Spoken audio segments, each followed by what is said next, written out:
Hello friends, welcome back to our channel. வாங்க capsicum rice செய்யலாம். அதுக்கு ஒரு கடாயை வச்சு எண்ணெய் ஊற்றி எண்ணெய் காஞ்சதுமே கடுகு, கடலப்பருப்பு, முந்திரி பருப்பு எல்லாத்தையும் சேர்த்து வறுத்துக்கலாம்.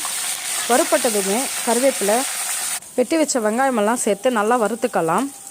இது ரொம்ப வறுப்படக்கூடாது. அது கூடவே 2 பல் பூண்டு, வெட்டி வச்ச கேப்சிகம் எல்லாத்தையும் சேர்த்து நல்லா வறுத்துக்கலாம். ரொம்ப வேக விடக்கூடாது. இப்போது 1 ஸ்பூன் மஞ்சத்தூள், 1 ஸ்பூன் மிளகாய்த்தூள், 1 ஸ்பூன் தனியாத்தூள் எல்லாத்தையும் சேர்த்து லோ ஃப்ளேம் வச்சு வறுத்துக்கலாம். இது லோ ஃப்ளேமில் தான் வறுக்கணும்.